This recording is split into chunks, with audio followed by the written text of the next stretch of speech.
Hola, ¿qué tal? Soy el pastor Vladi de Visión de Fe en Guatemala. Quisiera agradecerle por sintonizar esta transmisión del Evangelio desde su cultura, idioma y contexto en el primer siglo. Para nosotros es muy importante hacerle llegar este mensaje en este estudio de la Escritura.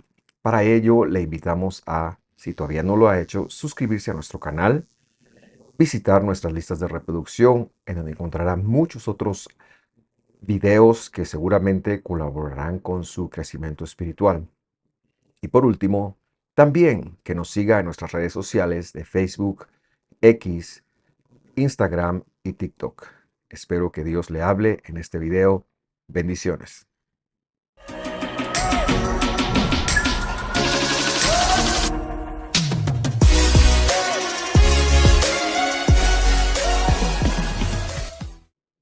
Qué alegría me da darles una cordial bienvenida al estudio de Apocalipsis. Hoy veremos la parte 6.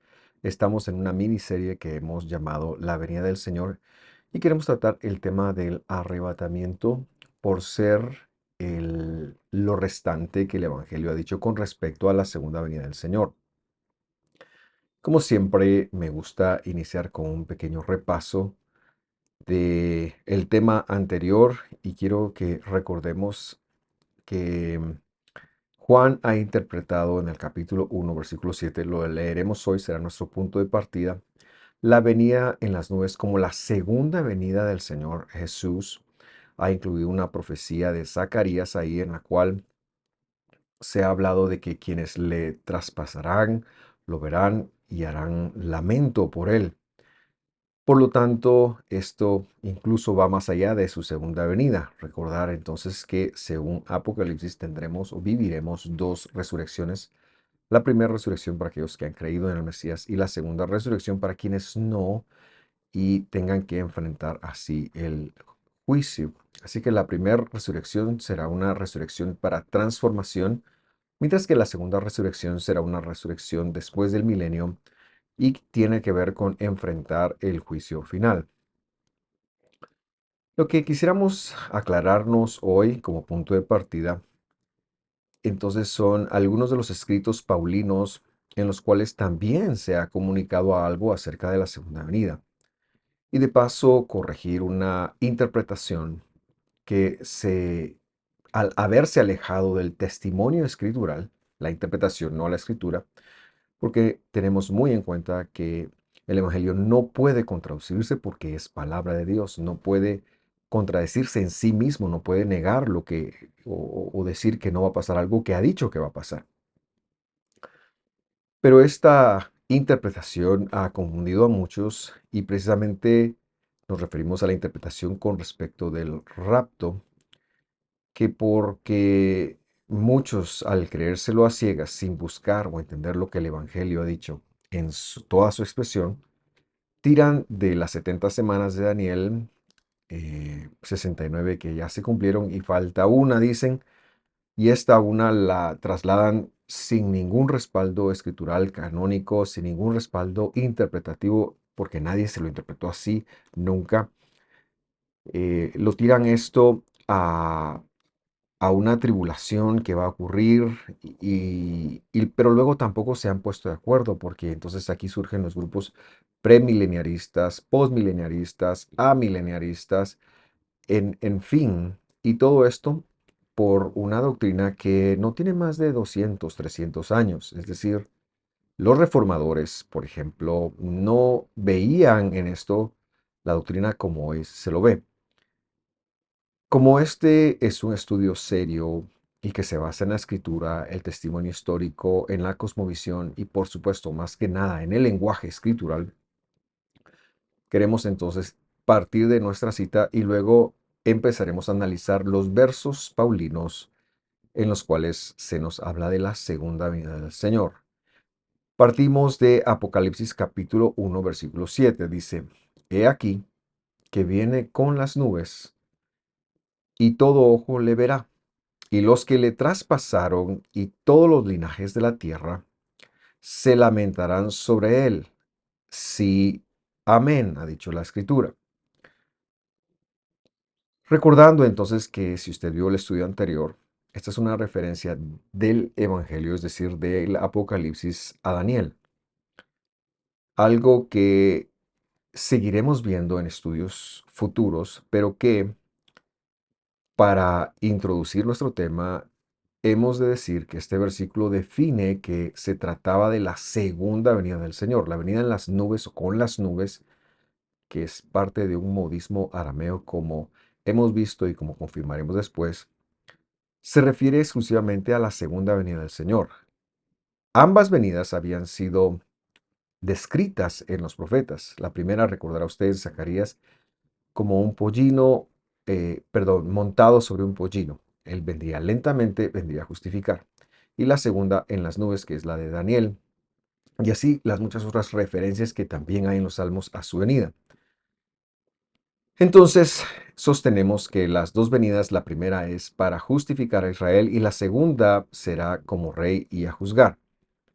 Vamos entonces ahora, y lo que queremos hacer es tomar dos versículos en donde Pablo, o dos segmentos, dos porciones distintas, de dos cartas distintas, la primera carta a Corintios y la primera carta a los tesalonicenses, perdón, en donde Pablo eh, quiere hablar o ha hablado de este evento y vemos cómo se van a ir eh, complementando la una con la otra. Partimos entonces de la primera carta de Tesalonicenses capítulo 4, versículo 13. Lea conmigo. Pero nosotros, perdón, pero no queremos, hermanos, que ignoren acerca de los que están acostados, entre paréntesis, duermen, para que no se entristezcan como lo hacen los demás que no tienen esperanza. Hemos incluido la correcta interpretación de lo que ahí está escrito. La Biblia no habla de muertos, está hablando de acostados en referencia a los muertos. Ni siquiera está hablando de dormidos, porque una persona dormida quizás todavía puede tener conciencia. Sin embargo, los acostados, en este sentido de estar en la tierra, no tienen ni conciencia. La otra idea es que el tema pasará por no ignorar con lo que sucede o sucederá con las personas que han muerto en el Señor. De hecho, es lo primero que va a abordar. Ni siquiera va a hablar de los que estén vivos, sino que qué pasará con aquellos que habiendo creído en el Mesías, habiendo sido llamados por él, habiendo confesado a Jesús como su Salvador, mueran. Para ellos es la primera instrucción. Versículo 14 dice, porque si creemos que Jesús murió y resucitó, así también guiará. Tendrá Dios con él a los que se acostaron, es decir, durmieron en Jesús. La primera es una esperanza para los muertos en Cristo. Tiene que ver con la mayor promesa de todas, la resurrección. Lo segundo es que no hemos interpretado el verbo axi por traer, sino por tener o por guiar. Por eso decimos que así también Él guiará, Dios, el que si hemos creído que Jesús resucitó, que murió y resucitó en esa secuencia, también Él tendrá eventualmente, y luego lo va a explicar cómo, a los que se murieron. Por lo tanto, no podemos perder la esperanza para ellos. La mayoría de traducciones aquí han puesto traerá, pero el verbo que está aquí no es traer. Sin embargo, es bueno que nos planteemos las preguntas. Por ejemplo, si ya están con Él en la plenitud, en el cielo, ¿para qué los va a traer? No tendría sentido. Por lo que, analizando este verbo, hemos de concluir que se refiere o a tener para Él o a guiar. Este no es un traslado de universos, de cielos, sino es una transformación de lo corruptible en lo incorruptible, como lo veremos más adelante y como la lectura correcta del texto indicará. Pero de primas a primera, tenemos que entender que no existe una bodega, este verso lo aclara muy bien, una gran bodega de almas o de seres gaseosos o conciencias o como se lo quiera ver en el cielo esperando venir con el Señor, esperando regresar. Porque la promesa no ha sido esa. La promesa siempre ha sido la resurrección. La promesa siempre ha sido la vida eterna, pero por el vehículo de la resurrección. Seguimos al versículo 15. Por lo cual os decimos esto en palabra del Señor. Lo que está diciendo esto es lo que está escrito. Que nosotros que vivimos, que quedamos hasta la venida del Señor, seamos quienes seamos, no seremos delanteros, es decir, no precederemos a los que se acostaron o durmieron.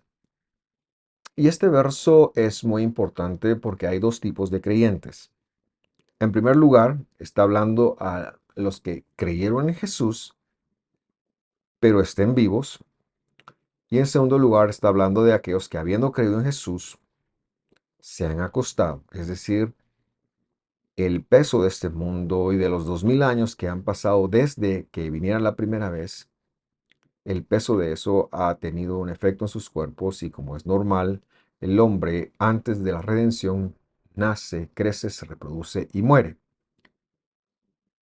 Hablando del universo de los que va a descubrir. Entonces ahora está refiriéndose exclusivamente a quienes creyeron en Él y murieron o a los que cuando Él regrese estarán vivos. Pero en este segmento, y esto es muy importante también porque ahora vamos a hacer la comparativa, el viaje de comparación hacia Corintios, hacia primera carta de Corintios, los primeros en recibir el estímulo de la segunda venida del Señor serán los muertos. Los vivos no les antecederemos, los vivos no seremos delanteros como está escrito aquí. En ese ánimo de cosas, el mismísimo autor de los Tesalonicenses también enseñó a los corintios acerca de esto mismo. Y como hemos dicho y no nos cansamos de decir, estas dos porciones se van a complementar, pero jamás se pueden contradecir. Por lo tanto, visitemos lo que dice Corintios. Primera carta de Corintios capítulo 15, versículo 50. Pero esto digo, hermanos, y ahora veamos desde dónde empieza el apóstol su lección aquí en Corintios, que la carne y la sangre, es decir, dos componentes humanos, no pueden heredar el reino de Dios. Está hablando del reino de Dios, es decir, la segunda venida del Señor. Y de la misma forma, la corrupción no puede heredar la incorrupción. Por lo tanto, este combo de carne y sangre, es decir, el ser humano, no puede estar con Dios, no puede permanecer con Dios, tiene que sufrir un cambio. Y el cambio es de lo corrupto a lo no corrupto. Cuando un humano muere y se descompone, es decir, cae en corrupción, pues este ser humano no podrá heredar el reino de los cielos, la venida del Señor, de eso está hablando. Tiene que darse un evento, tiene que darse un cambio, tiene que darse una transformación. Eso es lo que Pablo va a enseñar ahora. Versículo 51. Así que les digo un misterio, dice él. No todos dormiremos, pero todos seremos transformados. Y nuevamente está hablando de los dos grupos de personas que veníamos hablando de tesalonicenses. ¿Se acordará usted? Estamos hablando de aquellos que, habiendo creído en el Mesías, habían fallecido y de los que creían en el Mesías y que estuvieran vivos, perdón. Dice acá entonces, no todos vamos a morir. O sea, ¿por qué? Porque habrán algunos, si el Señor regresa prontamente, usted y yo seremos unos de ellos, pero si el Señor no regresa en los próximos 200, 300 años, entonces nosotros seremos del grupo de los dormidos, del grupo de los acostados, por cuestiones de edad. Pero quienes estén vivos, dice, eh, no dormirán. O sea, lo que el apóstol está asegurándose es que la gente conecte que no tenían que morir para vivir la resolución, sino que estando vivos, cuando sea que el Señor regrese, podrían ser transformados. Y aquí entonces tenemos que entender que eh, tanto los muertos en el Señor como los vivos en el Señor vamos a recibir una transformación. Pasaremos de un estado corruptible por el pecado a un estado incorruptible sin el pecado. Por eso es que ha dicho en primer lugar que la corrupción no puede heredar la incorrupción, ni tampoco carne y sangre, porque lo que a nosotros los humanos nos hace o denota nuestra conexión con el pecado es la sangre. En el mundo venidero no tendremos sangre. Y recordará usted quizás estas palabras o este intercambio que hubo entre Tomás y Jesús después de la resurrección del Señor, en donde el Señor le dice, mira, mira mi hueso y mira mi carne.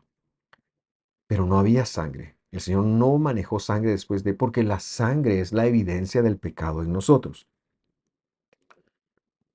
Juan, eventualmente en Apocalipsis, también nos enseñará que antes del milenio, veremos una resurrección de todos aquellos que hemos creído en Él. Y también Jesús ha dicho que el que haya creído en Él, aunque esté muerto, vivirá. Y su hermana lo interpretó correctamente cuando dijo, por supuesto, Señor, esto es cuando vengas en tu gloria.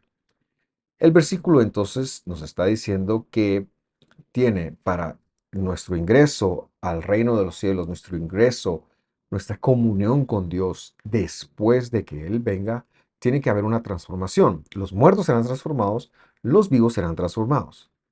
Ese es el punto acá. Regresamos ahora a Tesalonicenses. Porque el Señor mismo, dice el versículo 16, con aclamación, con voz de arcángel y con trompeta de Dios descenderá del cielo y los muertos en Cristo resucitarán primero. Este verso nos aclara muchas cosas. En primer lugar, nos dice que Dios con el anuncio de ángeles con un shofar, como luego los profetas habían dicho con respecto del día del Señor en el Testamento de los antiguos, vendrá, descenderá. Pero no dice que descenderán todos, no dice que descenderán todas las almas. Es decir, recordará usted que en el versículo 14 interpretamos que el Señor tendrá para él. O más bien en el versículo 14, si fue en el versículo 14, nosotros interpretamos que el Señor tendrá para él. Pero si realmente viniera con él, aquí tendría que decir, el Señor descenderá del cielo o descenderán del cielo. Pero lo que está diciendo es que vendrá únicamente él al anuncio de los ángeles. Esto desmiente entonces la mala traducción que habíamos hecho que se ha hecho en el versículo 14 y nos da a nosotros validez a cómo lo tradujimos. El Señor no traerá, sino guiará en la resurrección. Ya veremos en qué sentido. Y luego ese descenso del Señor será hasta la tierra. Dice que presenciarán la resurrección de los muertos. O sea, Él vendrá, descenderá del cielo y los muertos en Jesús vivirán una transformación y la transformación será la resurrección. Ellos irán a esa transformación de muerte a vida de una vez.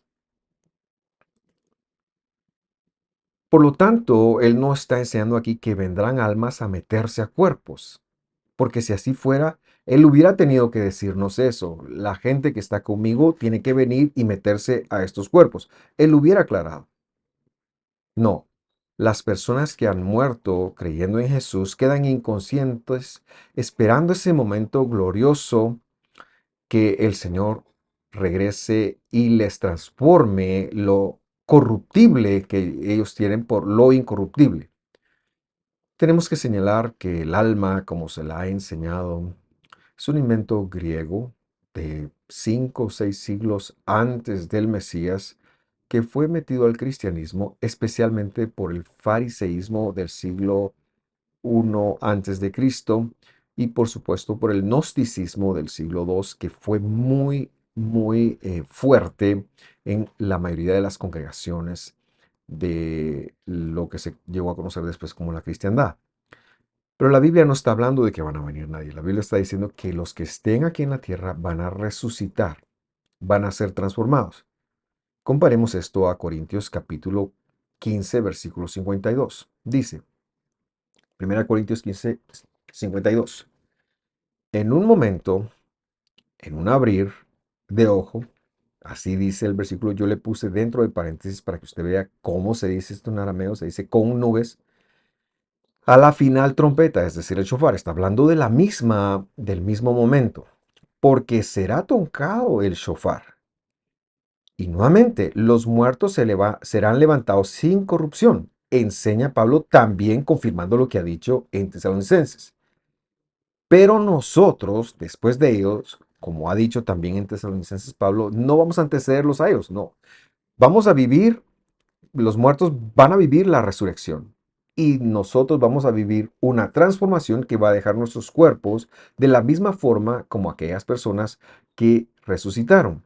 Entonces, hagamos algunas conexiones que pienso son importantes al momento en donde vamos en el estudio. En primer lugar, un abrir de ojo, un abrir y cerrar de ojo, quiero que lo recordemos porque lo mencionamos la semana pasada. Esto es lo que quiere decir el dicho arameo con las nubes. Y se refiere a algo que pasa inmediatamente, instantáneamente. Con las nubes del cielo en Tesalonicenses y un abrir y cerrar de ojos, quiere decir rápidamente. Usted puede ver quizás que yo soy una persona que parpadea mucho y a lo mejor en este estudio llevo más de 1000 parpadeos. Bueno, eso es un abrir y cerrar de ojos. Va a ser algo inmediato. En segundo lugar, los muertos que han creído en Jesús serán levantados sin corrupción. No van a recibir almas, no van a recibir una infusión de nada.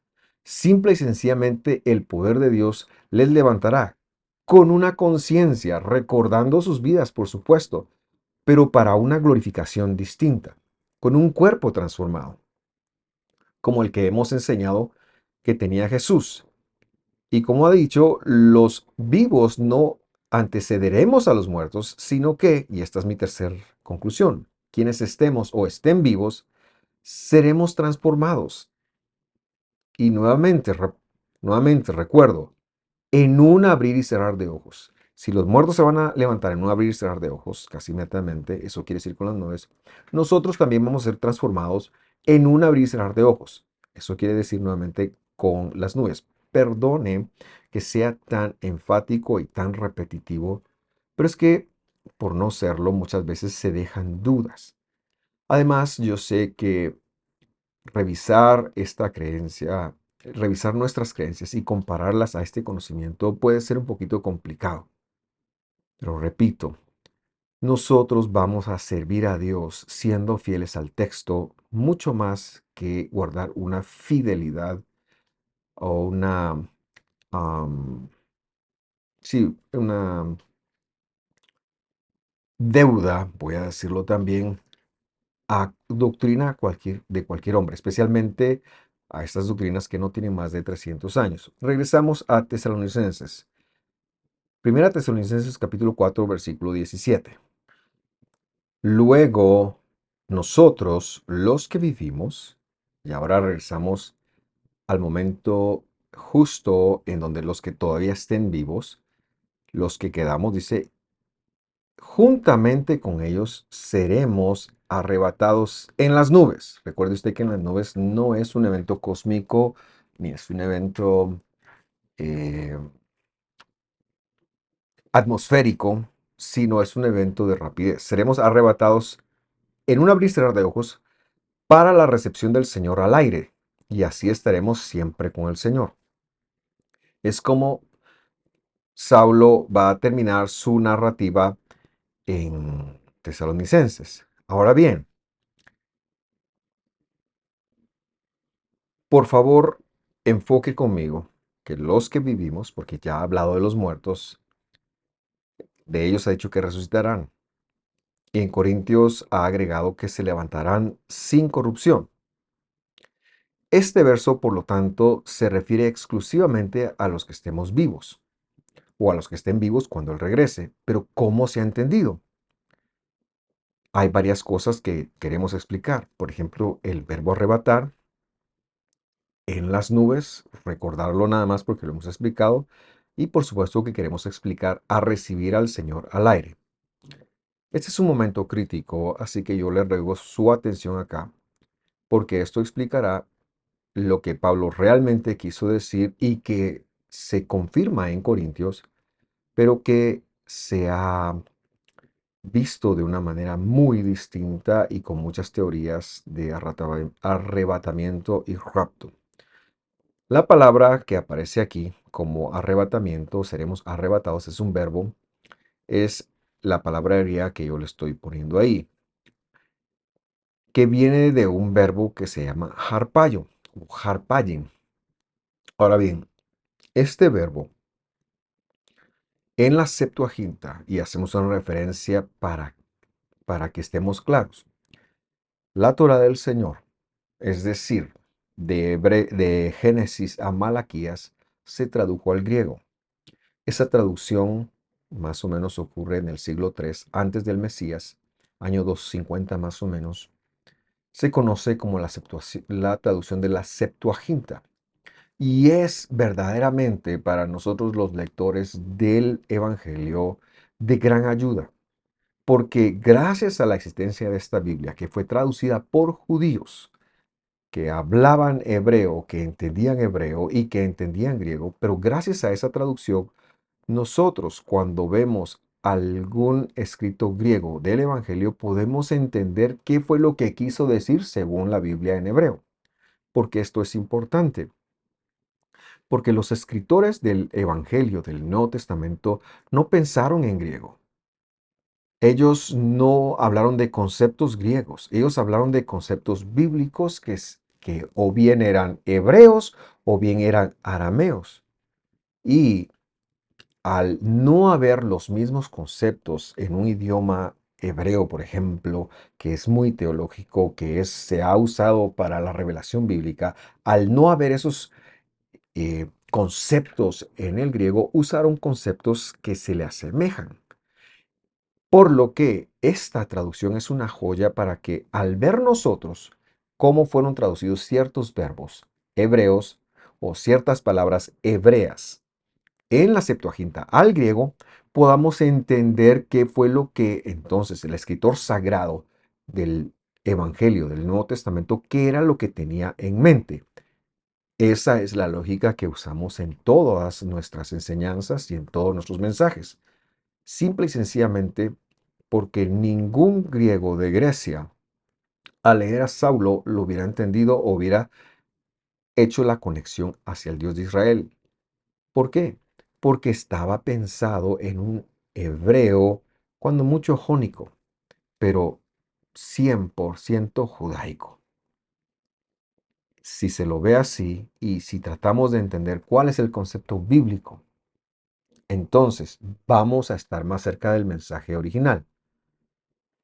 Entonces, volviendo a nuestro verbo harpayo, lo que traduce en arrebatar, vamos a darnos cuenta que este verbo tradujo al griego dos verbos hebreos. El primer verbo es el verbo gazal. Y este verbo se refiere, por ejemplo, a atrapar o a tomar una presa. Eso es correcto. A trasladarla, tomar una presa y trasladarla a un lugar. Y ahí podría estar hablando de arrebatar, pero no está hablando de arrebatar hacia el cielo, sino está hablando de hacer un traslado horizontal, por así decirlo.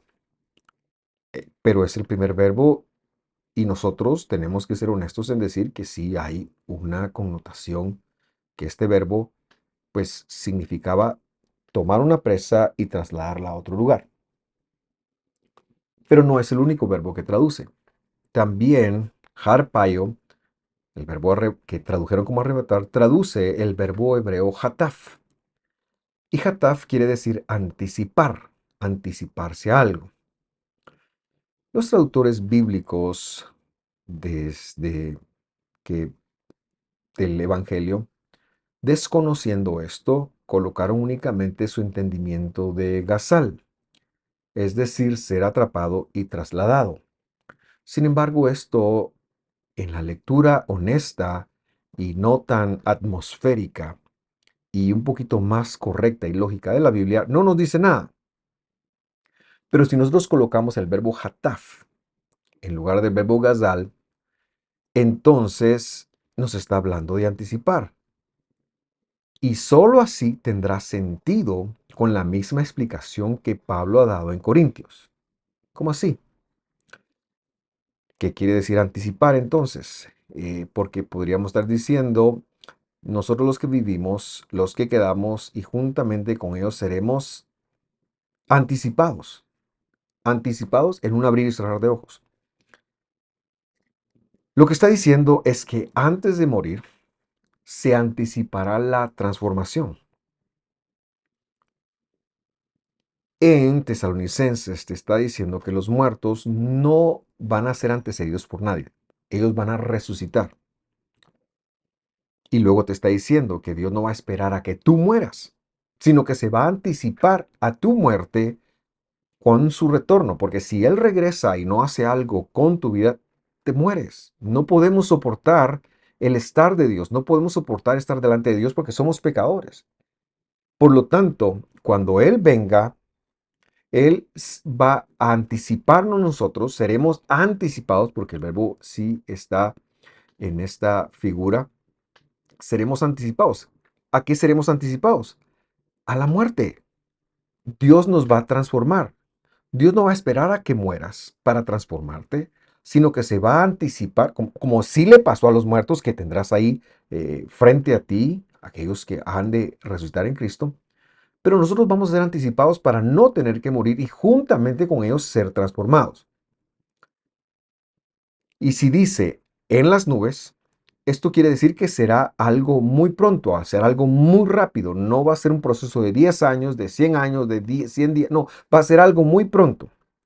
Por lo tanto, hemos de decir que es un buen momento para comparar esto con Primera de Corintios 15. Todavía está por explicar qué quiere decir eso de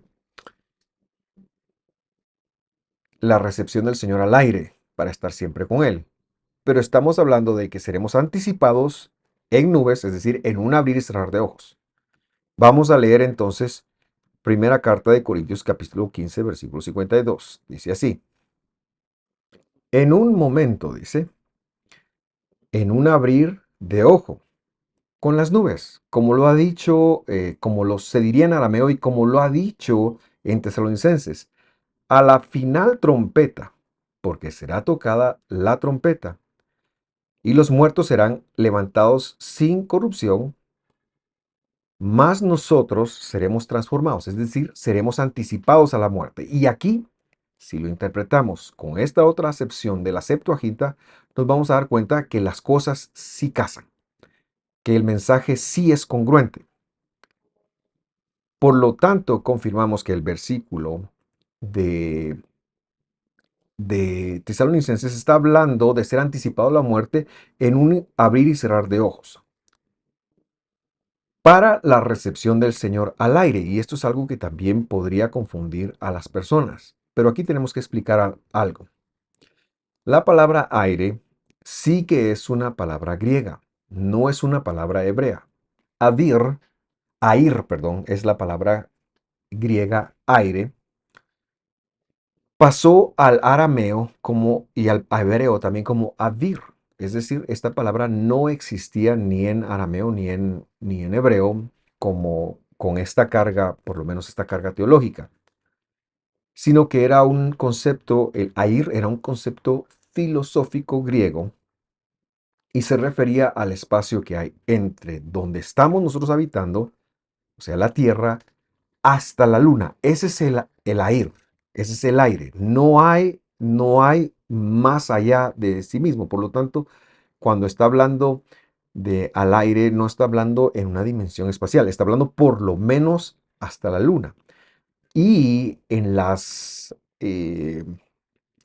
forma de pensar griega, Air era el lugar donde habitaban las potestades negativas, era el lugar donde vivían las potestades negativas. En este sentido, el apóstol Saulo ha agregado en el capítulo 6, versículo 12 de Efesios, lo siguiente.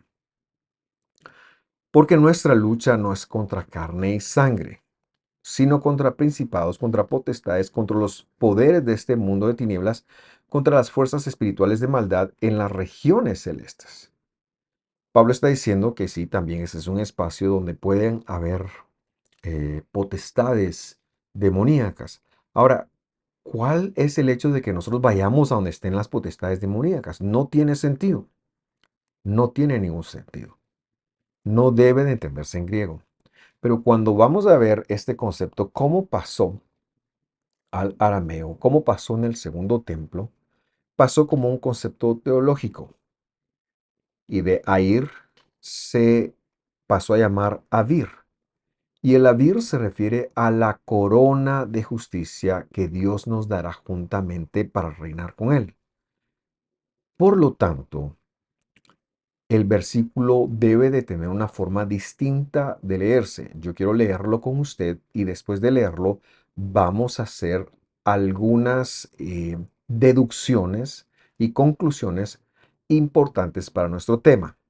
Entonces, la dinámica de aquí en adelante es, vamos a leer este versículo que ha causado mucho problema, me refiero a Tesalonicenses 4:17, y luego vamos a hacer algunas deducciones. Vamos a la lectura entonces. Luego, nosotros, los que vivimos, los que quedamos, juntamente con ellos, seremos adelantados. Explicativamente le puse entre paréntesis ahí lo que hemos descubierto. Seremos adelantados a la muerte, es decir, seremos transformados en nubes, es decir, en un abrir y cerrar de ojos. Seremos transformados inmediatamente para la recepción del Señor al aire, es decir, para que Dios nos dé la corona de justicia y así estar siempre con Él. Esa es la correcta forma cuando ponemos todos los componentes históricos, lingüísticos, teológicos de la segunda época y cuando nos apartamos de la teología que nace como una apologética católica en el siglo XV a la cosmovisión protestante de que el papado era el anticristo. Se toma esto para que luego los dispensacionalistas ingleses del siglo XVII, siglo XVIII, vieran entonces en esto un arrebatamiento de una iglesia y tratar de disuadir así pues un problema que el papado tenía con los protestantes. No vamos a decir quién tenía la razón, porque ese no es el tema de esta historia, pero es el origen histórico de esta doctrina como tal. Pero cuando se lo lee correctamente, entonces podemos entender que este versículo no puede contradecir, o este pasaje de Tesalonicenses no va a contradecir el pasaje de Corintios, sino que se explican mutuamente. Veamos entonces las deducciones que he prometido. En primer lugar, la lectura del verbo adelantar en lugar del verbo arrebatar es congruente con lo que Pablo ha enseñado. Por lo tanto, es la correcta interpretación. En segundo lugar, la lectura arrebatar ha hecho que muchos se equivoquen en tomar posiciones con respecto al premileniarismo, al postmileniarismo, al amileniarismo y muchas otras cosas que luego se ven obligados a justificar porque no todo casa con todo lo que está escrito. Y repito, la Biblia no se puede contradecir. No puede estar diciendo algo en un lugar y que esto no case con algo que luego va a decir. La única forma de que esto sea así es interpretar a Pablo correctamente y Juan lo estará confirmando. Lo ha confirmado según leímos el versículo anterior, lo confirmará a lo largo de la lectura de su libro de Apocalipsis y lo estamos aquí viendo, haciendo esta armonía entre los escritos paulinos. En tercer lugar, decimos que es necesario entender los dichos en su idioma original para tener un correcto entendimiento. Por lo tanto, dichos como en las nubes es inmediatamente, es rápidamente. Dichos como en el aire es la corona del Señor. Y, y creo que esos son los únicos dichos, bueno, adelantados, transformados. Por último, me gustaría ofrecer una cronología de la segunda venida del Señor, teniendo un respaldo en Apocalipsis que luego iremos demostrando. En primer lugar, la segunda venida, es decir, el día del Señor, como los profetas lo han anunciado, tendrá la siguiente cronología. Número uno, la anunciación del shofar, de la trompeta, la voz del arcángel. Número dos, el Señor Jesús regresará para resucitar y transformar y de esta manera tener con Él, como lo ha dicho Tesalonicenses, a aquellos que han creído en Él. No traerá a alguien. No hay una bodega de almas que llegaron allá por haber creído en Jesús acá. No lo hay. Simple y sencillamente, el que ha muerto en Cristo perdió su conciencia. Ningún humano tiene una conciencia más allá de la muerte y está esperando la resurrección, sea la primera o sea la segunda. Justo en este momento también y el Evangelio es muy enfático, es decir, que nadie está con el Señor en los cielos. Todo el mundo está esperando la resurrección, sea la primera para vida eterna o sea la segunda para juicio y condenación. Luego eh, de esta transformación, veremos una resurrección, entonces, luego del retorno al Señor, perdón, porque ese es el segundo paso, veremos una resurrección exclusiva de los muertos que han creído en Él, para dar paso en un cuarto paso, la transformación de los vivos que han creído en Él. Después de esto, el milenio, después de esto, la segunda resurrección. Por supuesto, todo lo iremos explicando en la medida que continuemos este estudio. Por último, regresamos a leer el verso de Apocalipsis que ha desatado todo esto para cerrar y continuar la próxima semana. Apocalipsis 1.7 dice, y aquí viene con las nubes, es decir, su segunda venida porque vendrá rápidamente, y todo ojo le verá, y los que le y este todo ojo le verá puede situarse ya sea en la primera resurrección o en la segunda resurrección, porque los que lo traspasaron, algunos creyeron en él después, pero algunos nunca creyeron en él. Y todos los linajes de la tierra se lamentarán por él. Esto es, después de su segunda venida, después del milenio, en la segunda resurrección, es decir, cuando se haga el segundo o el gran y juicio final. Gracias por sintonizarnos. Espero que esto vaya aclarando ideas y si usted no lo tiene claro, por favor, déjenos un comentario. Sé que esta enseñanza no es fácil de dar, de escuchar y mucho menos de digerir. Pero estamos dispuestos a hacer ese acompañamiento de alguna forma para que el estudio de la escritura crezca en nosotros y así se cumpla la promesa que está en Isaías. La tierra será llena de la gloria del conocimiento del Señor. Gracias por sintonizarnos. Nos vemos la próxima semana. Que Dios lo bendiga. Hasta pronto.